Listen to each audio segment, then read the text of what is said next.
Next, from Springfield, we sit down with Cinda Edwards, the coroner for Sangamon County. We talk to her about the degree to which heroin is affecting central Illinois, as it is in many places throughout America, as well as the prevalence of accidental infant deaths as they sleep in bed with their parents. We also discuss the many different responsibilities of a coroner. This runs about 35 minutes.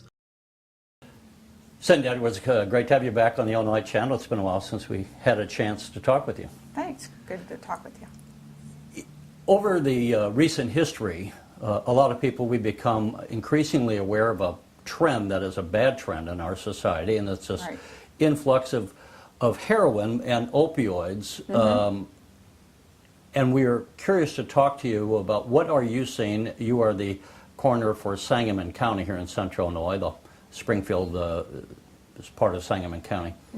What is it you're seeing, your experience in, as far as this epidemic going on?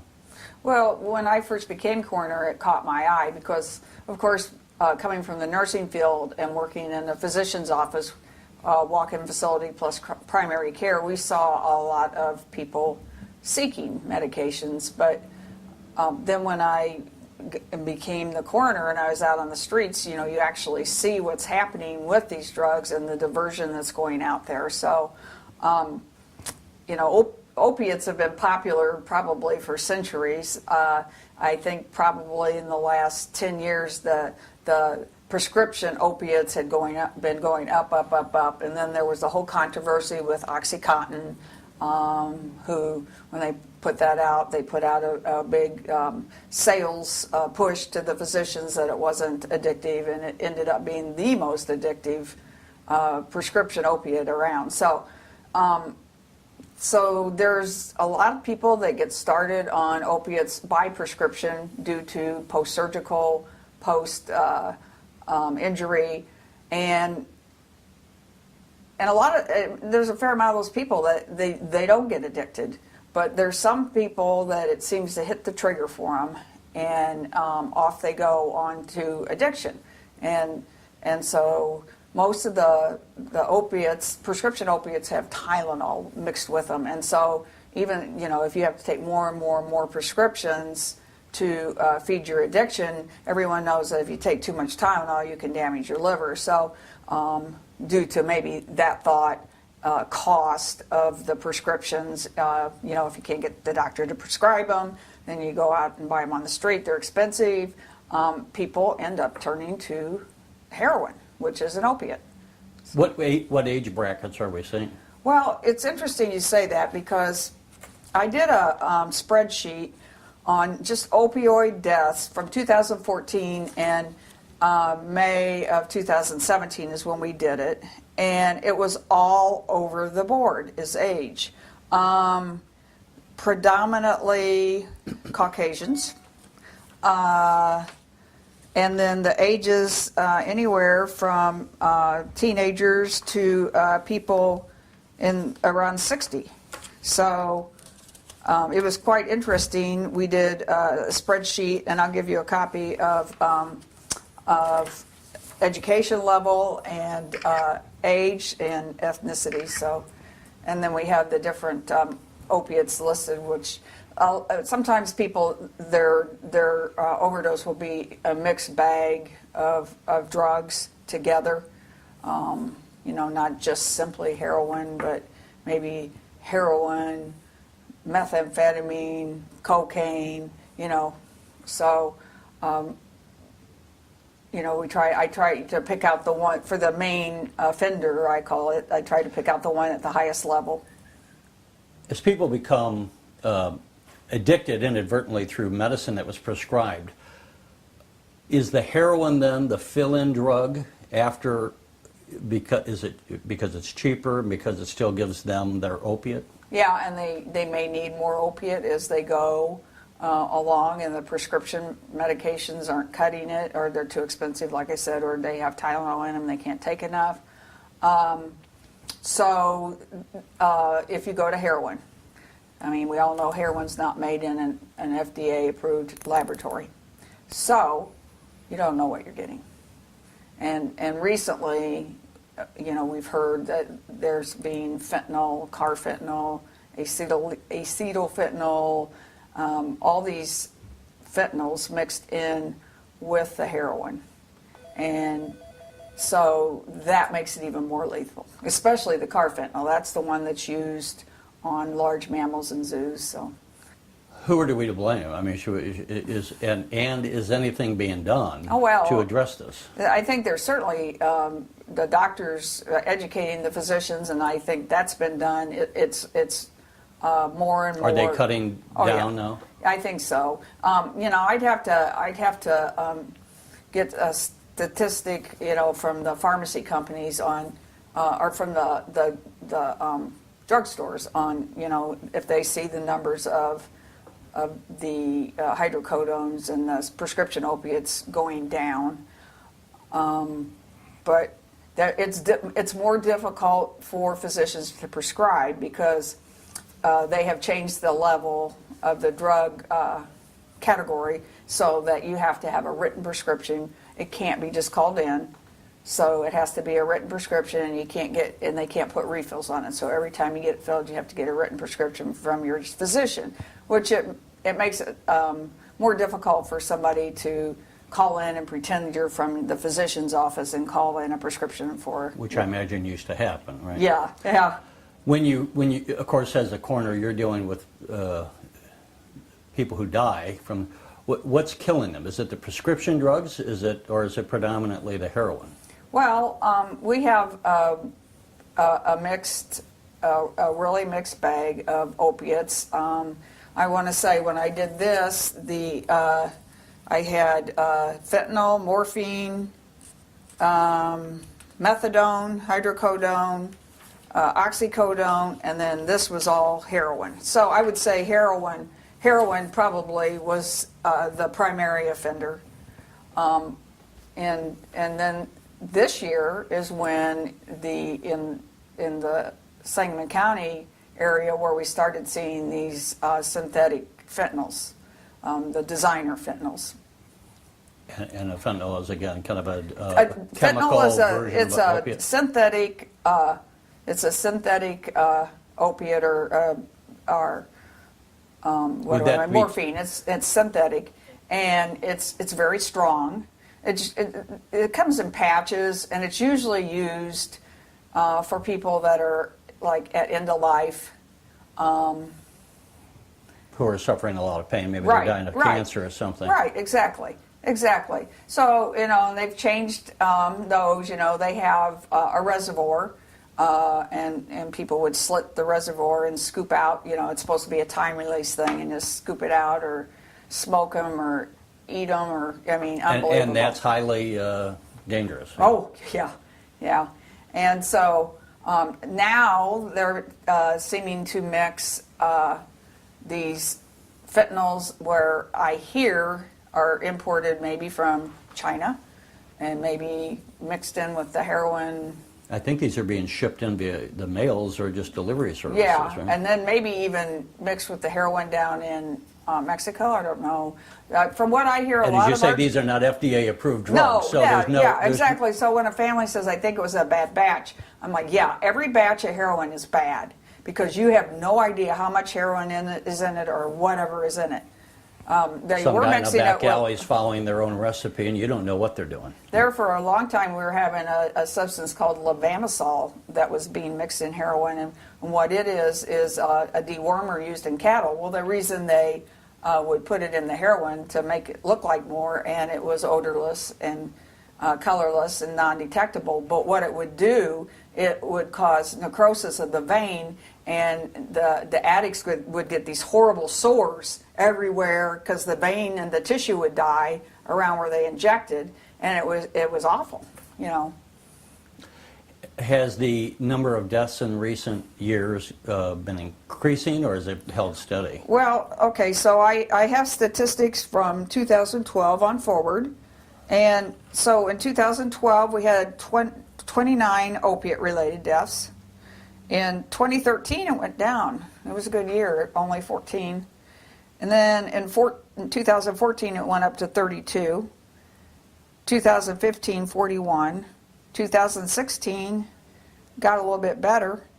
It was 23, But in 2017, we have 24 to 6 to 7, 34 so far, and we still have 3 months to go. So big jump. And I have a couple in the drawer right now that I know, 3 that are going to be overdoses. And you say the age bracket for the overdoses is across the board. It's across the board, right? Is it also across the demographics? I mean, do you see people who are middle class or upper middle class, but they got addicted from a pain medication or something? So it's not your stereotypical low-income druggie in some alley somewhere. No, it can be, but there's a lot of the other too. And another thing that I've noticed is families of an addict are often under a lot of, they've gone through a lot of stress trying to get Help them, their help family their member. family member. That was going to be a question. What resources or help is there available, if any, to families? Well, I mean, there are addiction clinics. Gateway is an example of one in Springfield. But there are also medications that can be given that are opiate receptor blockers so that they won't get the effects from the opiates. But, you know, you really have to go through a detox program, and just like quitting smoking, you have to really want to do it. And it's a very difficult addiction to overcome. But the good news... But unlike cigarettes, I don't think you can go through a dangerous withdrawal from opiates. Could that threaten your life as well? Right. The So withdrawal. it should be done under supervision. Not just cold turkey Right. necessarily. Before we move on to a different topic, within the law enforcement and medical community, are there conferences being held addressing this on an ongoing basis, and is there any great ideas or breakthrough or coordination happening? Well, we've had 2, maybe 3 opiate summits in Springfield, and it's included a vast variety of people, from people from the school districts, people from the medical community, people from, rehab facilities, law enforcement, coroners, just anybody that may have anything to do with this crisis. And we've had 2 or 3 meetings, and there's been some really great feedback. So that's an ongoing. Is that actionable feedback, or is it still kind of in the kicking the ideas around stage? There were a few actionable items last time, and so the next meeting will hopefully get the feedback on those. Lastly, as a coroner, you don't do the autopsies yourself. You Right. hire I would imagine that's We contract with a. Is that typical, or? Yeah, well, in Illinois it is. The only county that has a medical examiner system where the coroner is a forensic pathologist, so it's a medical examiner system is Cook County. I was going to say, I was watching the old TV shows with Jack Klugman and all, might think that the coroner is doing it. But the point is, so you work with a doctor that does the Right. autopsies, Right. and you So- get the information. So Springfield, Sangamon County, we have a little over 200,000 people, and probably our county alone it would not be large enough to employ a full-time forensic pathologist. So what that pathologist does is he also takes counties, surrounding counties, and contracts with them and does their cases as well. So. And what kind of cost is involved in an autopsy, and with the increase in the death, the impact of the Right. heroin and opioid deaths, what impact is that having on the county government budget to run your office? Well, it's the autopsy line is one line that's somewhat unpredictable in my budget, and the opiate crisis has certainly increased that. We certainly don't want to miss anything, and we want to do a complete exam and have an accurate cause of death and manner of death. So we do a complete autopsy on someone that is suspected to have overdosed. So I want Is to that say, by law, or, I mean, can the family say we don't want an autopsy? I'm just curious. well, if the family says they don't want an autopsy, but the coroner says we're going to have one, we're going to have one. And in that you would run take blood Every and samples and find out autopsy what was... we do the same thing, a complete autopsy, photography, and a complete toxicology analysis. And that's where you could find out what they've been on or what, Oh, absolutely, what was the... absolutely. And then, you know, we also, in our investigations, we talk to Illinois Prescription Monitoring Program, find out if they've been prescribed anything. We speak with their primary care physicians, their specialists, you know, find out, you know, what kind of things they've been to the hospital or the emergency room for, and get a complete social, medical history on that person, so that you kind of have a good idea going in. But then the autopsy is the definitive thing that really clarifies everything and puts the definite cause of death to the situation. Moving on to, no one likes to think about death. It's an No. unnecessary or an unpleasant reality of life. Here you deal with it all the time. One of the things that you had mentioned to me off camera that I think people ought to hear about, which is something I hadn't thought about before you brought it up, is the number of young infants that are killed inadvertently by sleeping with their parents. Yeah, it could be sleeping with parents, sleeping with other siblings. It could be inappropriate bedding.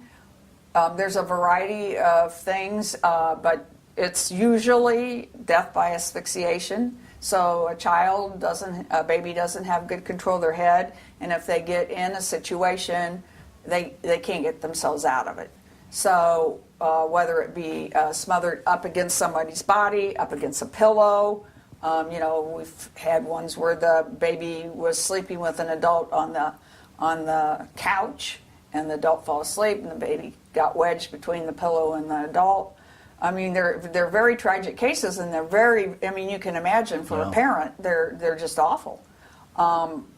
So as far And what as... is the age that we're talking about? Well, anywhere from newborn to usually most are less than 9 months, because by that age they're getting a little more independent, able to pull themselves up and out of situations where they're, you know, their head is stronger, their neck muscles are stronger, and that. So, but it is heartbreaking, and we always do a reenactment with every child death, and we have a bean baby doll, and it's a very, very emotional process.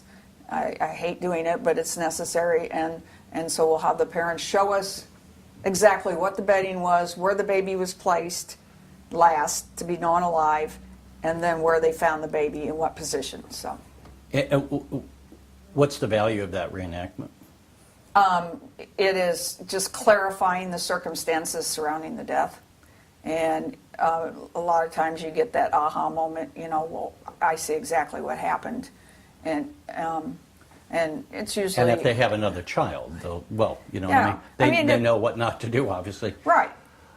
How many deaths in Sangamon County? And Sangamon County is hardly the highest population Right. in the state. So initially I thought there was about 8. It's just that they're so gut-wrenching and tough to deal with. It's more like 4 to 5 a year.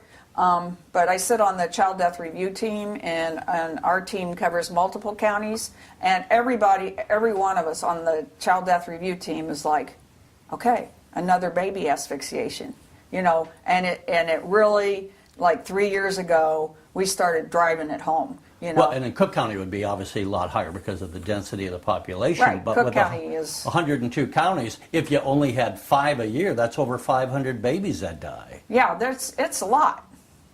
And given the size of Cook County, I wouldn't be surprised if it's like 1,000 or, you know, north of 500 or 700. You know, it's a lot of unnecessary babies dying just from something simple. Yes, and so, you know, I think in the past maybe labeling it SIDS to make the parents feel better, not to make the parents feel better, but it made everybody feel better. And I think it's better to deal with the truth. Let's get the word out there. You know, and DCFS is doing a big campaign educating parents when they leave the hospital back to sleep in a crib, just a sheet, just a fitted sheet. No blankets, pillows, anything that could smother on their back. And And if a child would die in those exact sleeping circumstances, then it may be from either illness or it may be SIDS. Is there any effort to get that word out? I mean, hopefully, Right, this video will help some. They're doing.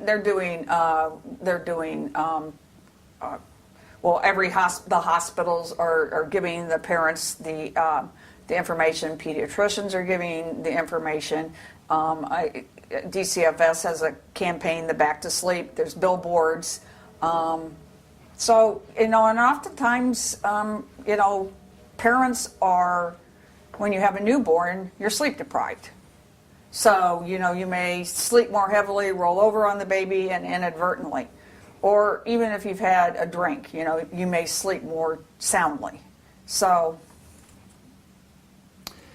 obviously a horrible tragedy, and hopefully making this more aware people we can cut down on those incidents. Before we close out, let's just talk a little bit about the coroner's office in general. I guess every county in the state has a coroner? Every county just about does. There's a few of the smaller counties that it's done through the sheriff's office, and there's someone appointed in the sheriff's office to be the death investigator. But other than that, we have 102 counties, I believe, in Illinois. So the Cook County has the medical examiners, and then everything else is a coroner. And I was going to ask, how do you simply describe what is the purpose of the coroner's office? And you just said the death investigator. I guess maybe that's the bumper sticker. We clarified the facts surrounding a death. And so, obviously death is a very traumatic and end of life is definitely an important thing to have a look at. So we take a second look. And then, now, is that on any, if you have a person who's 98 years old and they die in a nursing home, do you take a look at that death? Not necessarily.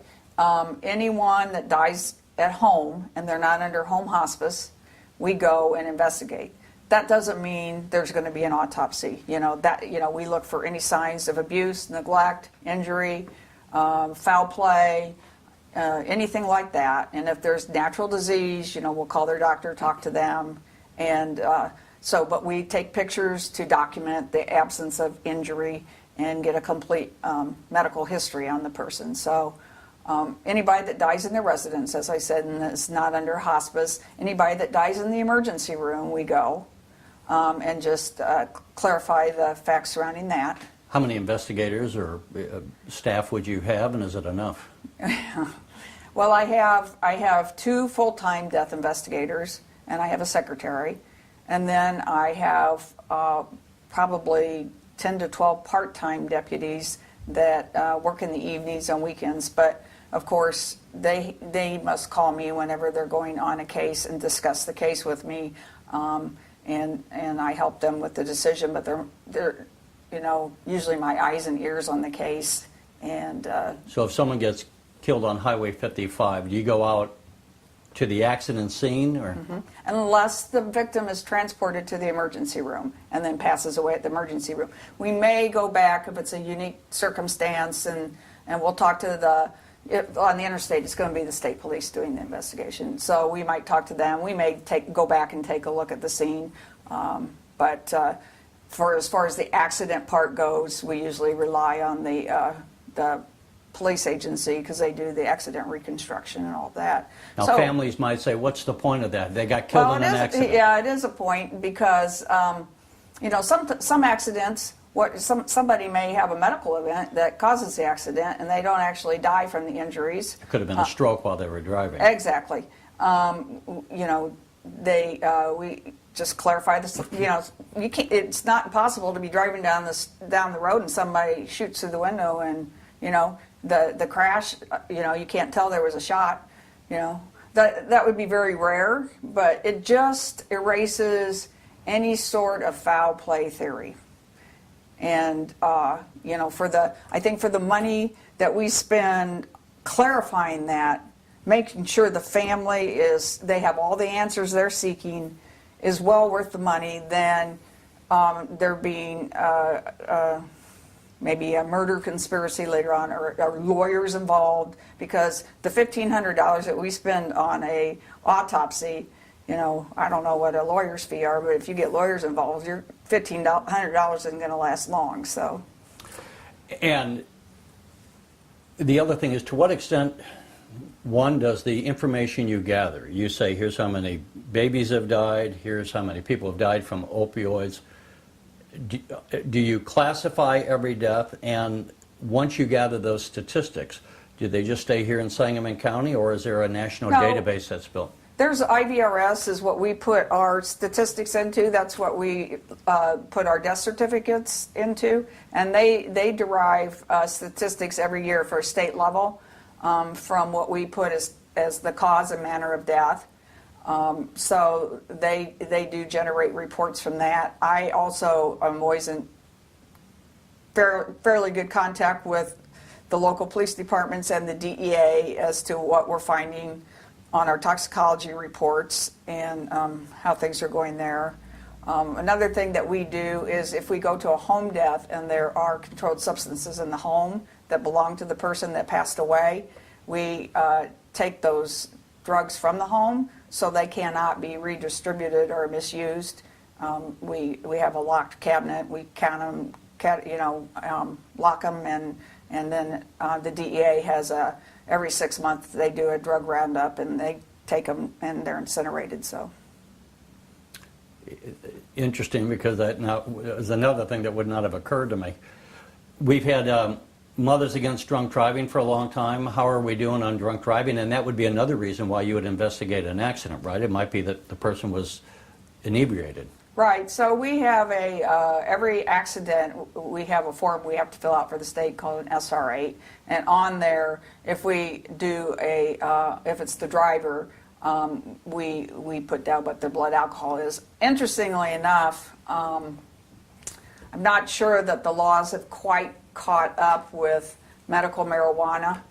There is a quantification level, but it's a blood test, and I'm not sure how enforced that is, because So there's somewhat of an equivalency, if I'm hearing you right, to marijuana intoxication versus the alcohol intoxication, and there's some trip level, I guess. yeah, there's several different metabolites from marijuana, and in the urine, marijuana can stay in your system for a month or two. So a urine test is not going to tell you about if someone was actively high on marijuana and shouldn't be driving.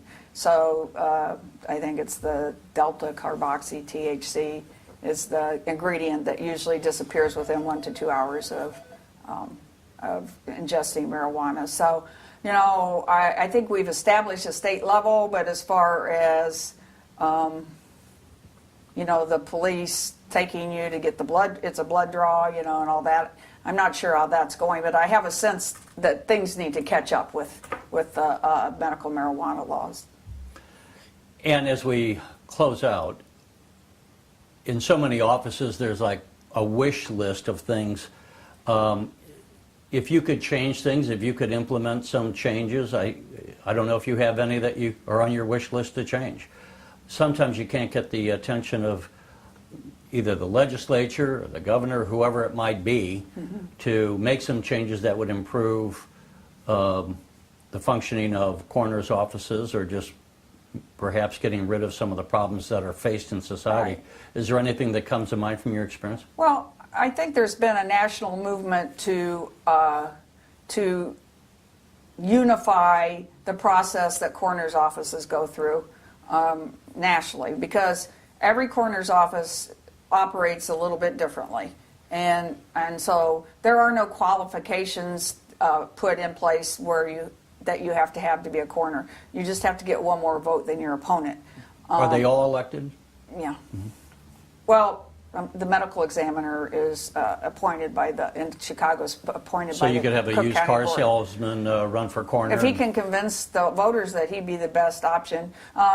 There's been an increase in medical people taking on I think medical people are kind of not used to running for office, but And you have a medical background, and Right. are you one of the few coroners with a Well, medical? when I first became coroner, yes, but there's more and more. So And what difference does it make to have a medical background since you have a doctor doing the autopsies? Yes, but there's so many cases that we have to determine, and that so much information that I need to give to my pathologist. I need to explain the autopsy report to the family, so they're left with the proper, they feel like they're fully informed.